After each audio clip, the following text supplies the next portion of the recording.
Gopi Janavalabha Girivardhari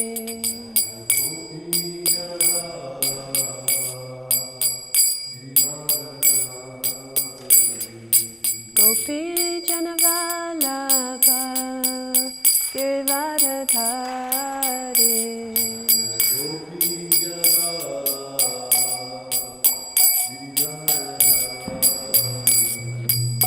Yashodanandana Braja Janaranjana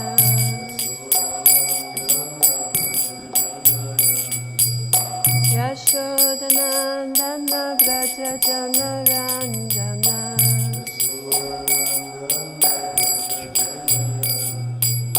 Yamuna Tira Vanachari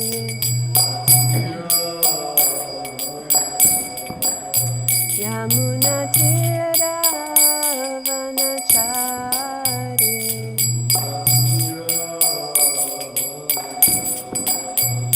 Jaya Radha Madhava Kunja Bihari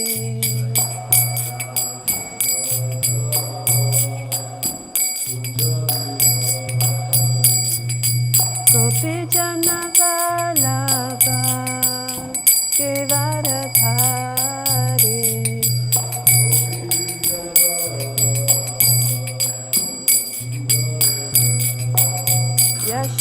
Yashodanandana Braja Janaranjana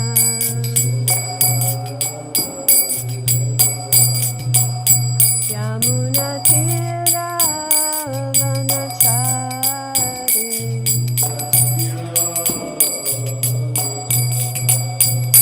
Jaya Radha Giridhari Radha Giridhari Radhe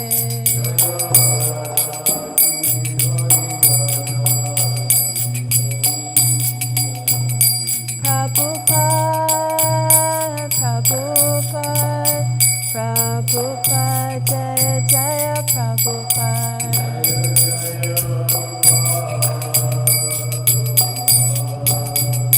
Prabhupada Jaya Jaya Prabhupada Jaya Om Vishnupad Paramahamsa Parivrajacharya Astatara Sata Shri Srimad Srila A.C. Bhaktivedanta Swami Maharaj Srila Prabhupada Ki Jai Jai Om Vishnupad Paramahamsa Parivrajacharya Astatara Sata Shri Srimad Srila Bhaktisiddhanta Saraswati Srila Prabhupada Ki Jai Anantakoti Vaishnava Vrinda Ki Jai Grantaraj Srimad Bhagavatam Ki Jai Nitai Gaura Premanande Hari Hari Bo. You might want to move your mics. Just for a sec. Thank you. Oh.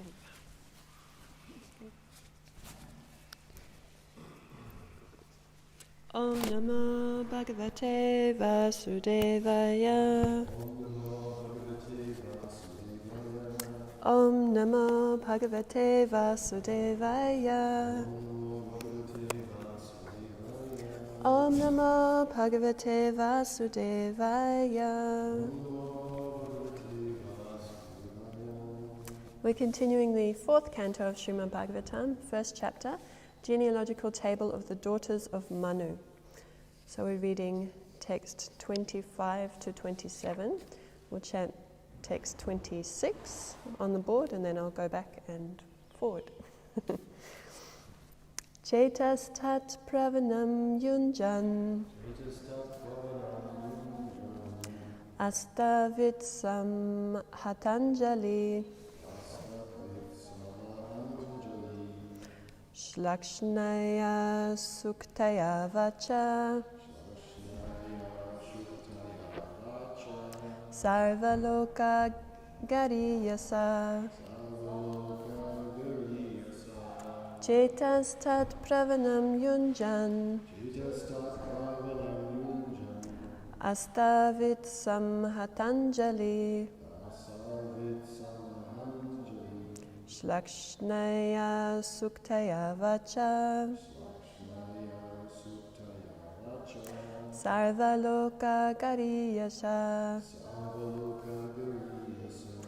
Chetastat pravanam yunjan astavit samhatanjali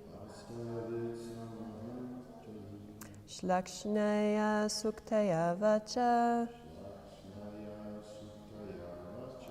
sarvaloka gariyasa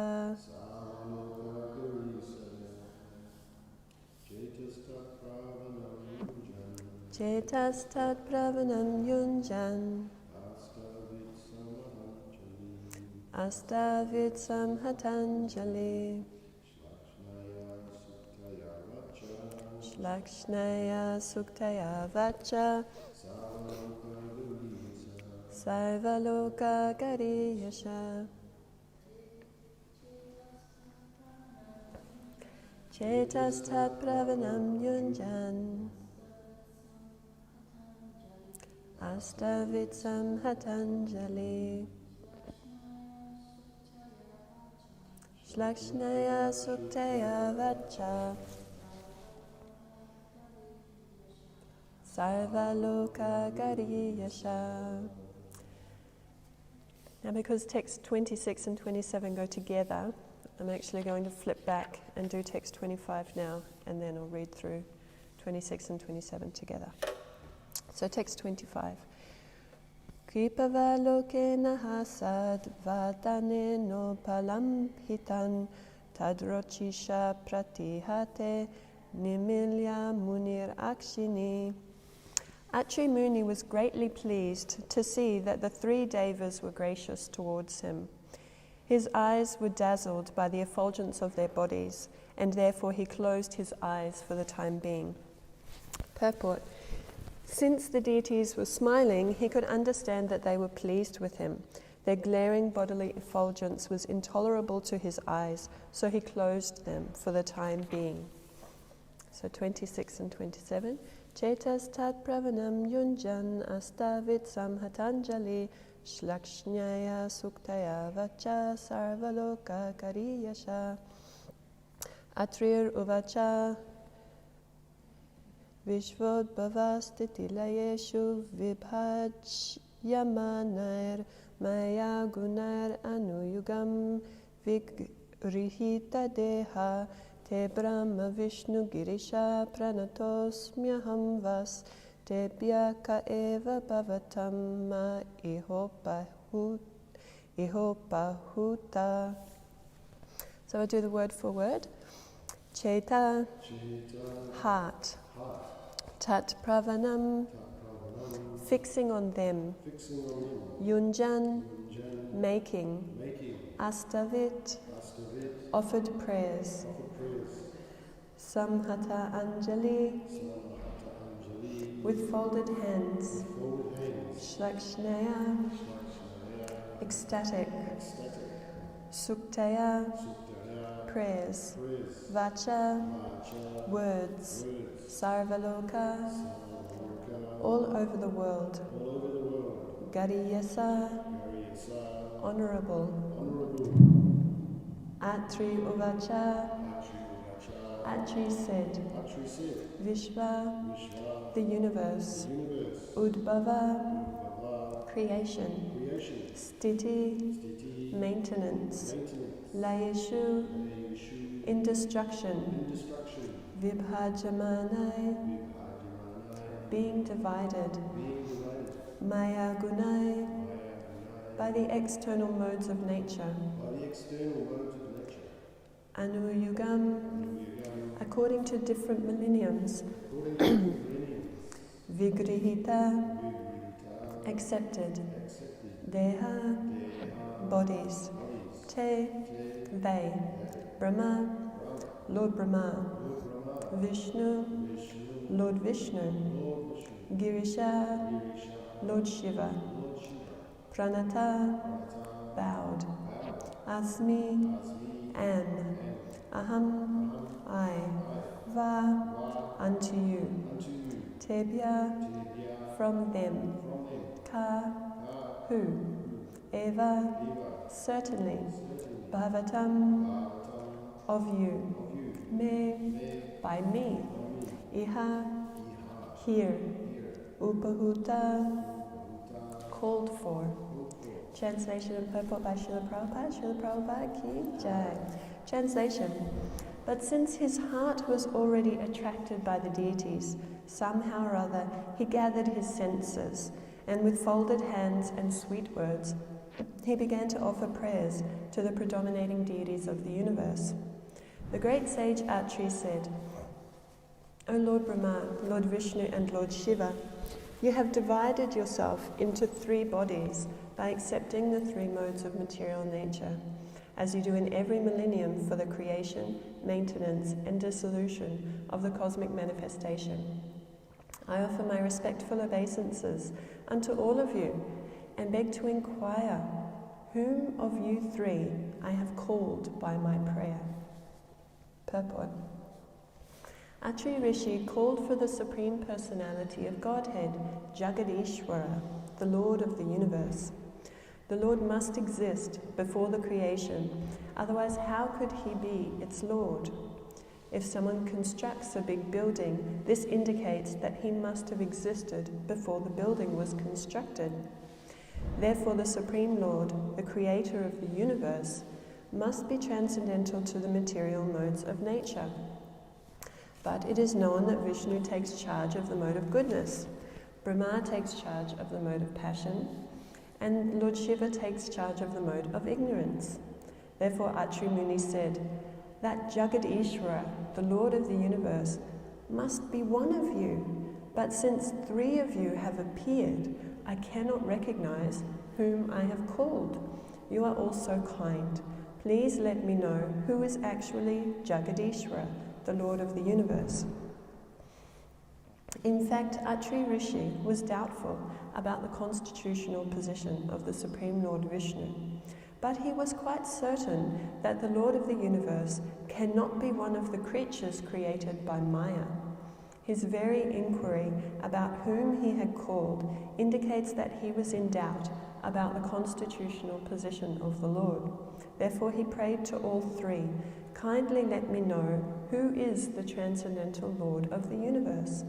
He was certain, of course, that not all of them could be the Lord, but that the Lord of the universe was one of the 3.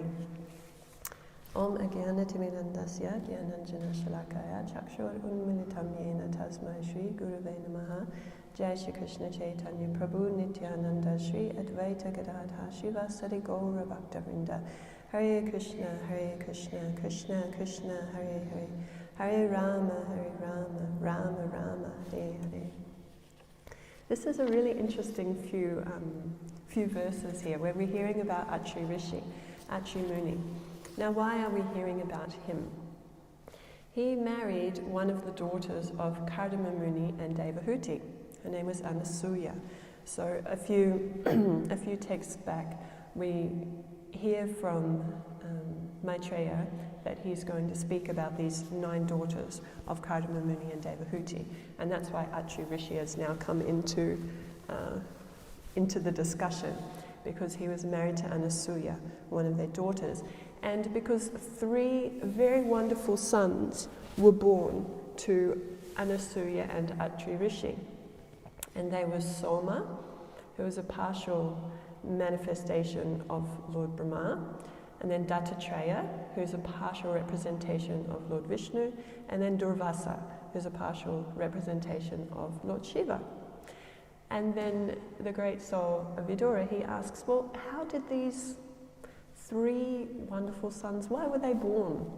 Why were they born of Anasuya and Atri Rishi? And that's prompted this discussion, just as, as we've been hearing, even these, these names that we're given of all these different personalities. Vidura, he was interested, he was keen to hear about them. He was asking questions about them. Well, why did that happen? Why did that happen? And his inquisitiveness, as we know this quality throughout the Bhagavatam, the inquisitiveness of the hearer then makes the discussion richer and deeper, because the speaker is going to answer in greater detail, bringing forth these wonderful little snippets, these great little pastimes that display so many wonderful devotional principles. And this one is also important. So we hear through this little discussion about Atri Muni, that when Atri Muni and Anasuya were married, then they went off and they performed great austerities. They performed very severe austerities, and Atri Muni, he was practicing this. He was a great sage, and he was practicing yogic breathing. He controlled all his attachments, it's described. And he stood on one leg, not eating anything, only breathing, for 100 years. This was the extent of his austerity. And what was his motivation? What was his call? As we hear today, his prayer. What was his prayer? He was meditating on this. May the Lord of the universe, Jagadishvara, kindly be pleased to offer me a son exactly like him. That was why he was performing these austerities. And Srila Prabhupada, he's been describing how Atri Muni, he can't be counted amongst the pure devotees because he approached the Lord with the material desire. Because he didn't approach the Lord for him as a son. He didn't say, my dear Lord, please come into my family, please become my son, I want to serve you. He said, no, O Jagadishvara, Lord of the universe, which Prabhupada describes as very unspecific. It's not a specific way. He didn't use the Lord's personal name. And as we're hearing today, Prabhupada brings out this point that he was a bit unsure, he was a bit doubtful. He didn't really know who is the Supreme Lord, but he knew that a Supreme Lord must be there. He was, he had some Vedic knowledge that there is a Supreme, but he didn't exactly know who that was. So he didn't have a real specific focal point for this call, for this prayer. So he used this term Jagadishvara. And because of that lack of preciseness, he also didn't want the Supreme Lord personally as his son. He wanted a son just like him, exactly like him. And Srila Prabhupada says that because of this, he's approaching with a material desire, that desire is a material desire, whereas the desire for the Supreme Lord himself to come into the family is a spiritual desire. So because Atri Muni approached in that way with that material desire, then he can't be counted amongst the pure devotees. But still, as we're hearing, the controllers of the universe, so he's praying, O Jagadishvara, kindly come and bless me with a child who will be exactly like you. And as a result of his great austerities, he actually attracted the attention of Lord Vishnu, Lord Brahma and Lord Shiva. So it's not a small thing that he did. It's actually he had a lot of determination, he was fixed, it was just not very specific. It wasn't clear. Who were you directing this to? So they all came. So the three lords came. But they were very pleased to see him, and as we hear, they were gracious towards him. They smiled at him, and he was very pleased to see them approach him in that way. That was text 25. And then he falls down, he offers dandavats, and he raises himself, he gathers his senses, and then he begins to pray to them that we hear today. Please tell me, which one of you did I call with my prayer? So he didn't have that specific knowledge of the Supreme Lord. He didn't have a specific approach. So everybody came. And then he was very humble enough to ask, well, who have I called actually? Like, which one of you is the Supreme? When I was reading over this, reminded me of one little pastime that my Guru Maharaj tells when he was an adult and a practicing devotee for quite a long time. His mother actually told him that when he was conceived, she was praying for a servant of God. And he replied to that, he said, well, maybe, just maybe you might have gotten your wish, Mum, And she said, no, I meant Jesus. She's a very devout Christian lady. She said, I meant Jesus. And he said to her, well, you should have been more specific. I was just reminded of that, because without a specific approach, then you may get a result that you weren't quite expecting. And as we hear in the Bhagavad Gita, whatever we focus our mind on, whatever is that object of our meditation, in that state we will attain without fail. So we need an object to our meditation that is very clear and very precise. And this is what Atri Muni was missing, and hence his confusion when all three, Lord Vishnu, Lord Shiva and Lord Brahma, turned up. He was quite confused. He wasn't quite sure what was going on. And in thinking about this, I was thinking this is also a very important quality for us, to develop a real personal, specific meditation on the Supreme Lord. And this is what we get through our Parampara system. How do we actually attain a specific conception of the Supreme Lord, a specific approach?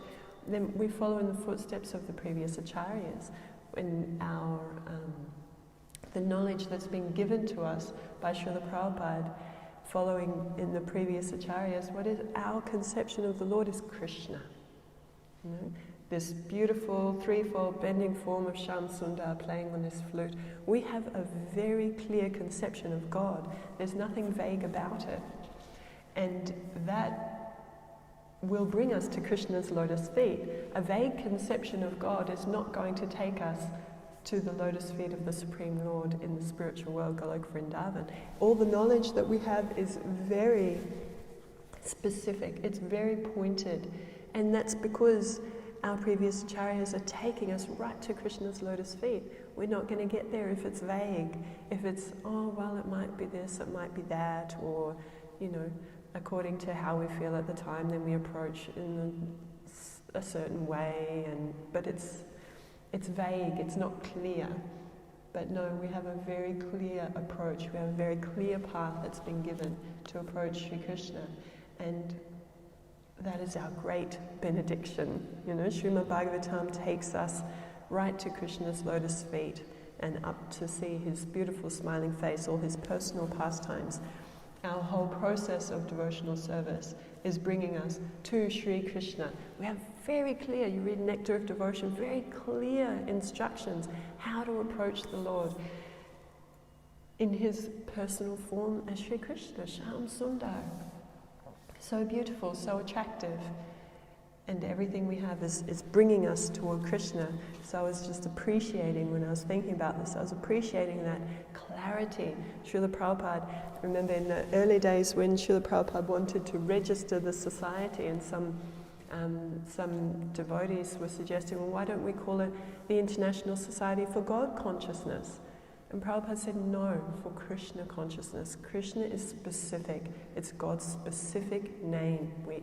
We keep it specific. We don't use these kind of vague terms that can be interpreted in so many different ways. No, we use Krishna, the all-attractive, the reservoir of all pleasure and potency. We approach him. And with that comes a lot of strength. It's like the sharpened arrow is heading for the target, we know what the target is. It's not, so many shades of grey that we're just kind of trying to figure out where do we end up. No, we actually know exactly where we're going. When we know exactly where we're going, then we can stay on that path towards the goal. It's all clear, it's set out. There's no room for us to get distracted or attracted by something else along the way. We know exactly where we're going. And this was what was missing for Atri Muni, that he knew there was someone there, and he knew that this person must be, as Prabhupada describes today, he knew that it couldn't be all three of them, couldn't be the Lord. He knew that the Lord must be someone who's not influenced by Maya. He had these ideas, and yet he didn't have the personal name of the Lord. He didn't have that way to approach him. So then he was confused. Jagadishvara, who are you? The Lord of the universe.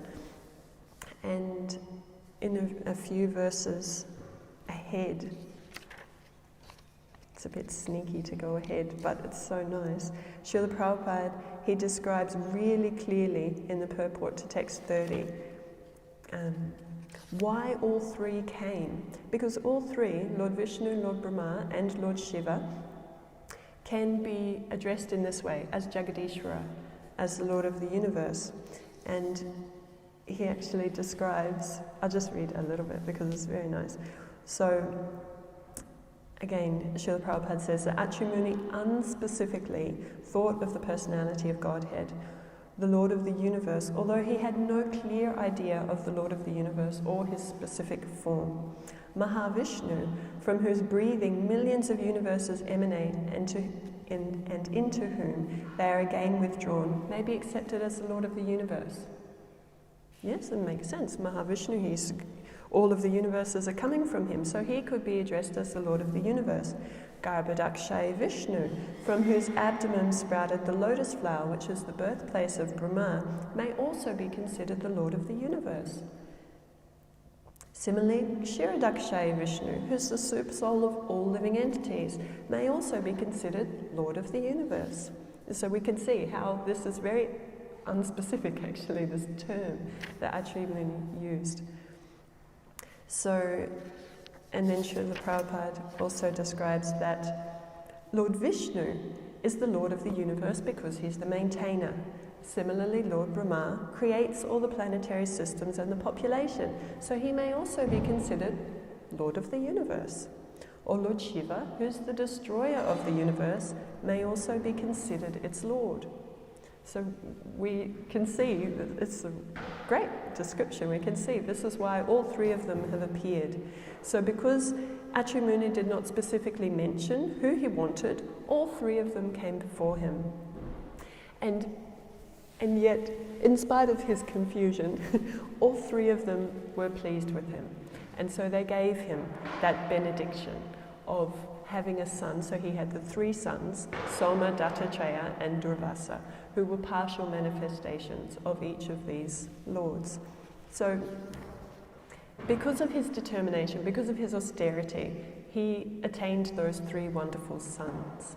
And yet there's a very nice instruction through this short pastime of just how important it is to be specific, to actually have that very clear conception of the Lord and how to approach the Lord. Because then, we miss out on this confusion. We don't have the strength of 100 years of yogic austerity, to please all the devas, and then we'll still get that result. The result of confusion for us in Kali Yuga is that there's no clear result. We'll miss it. We'll miss the result if we're confused.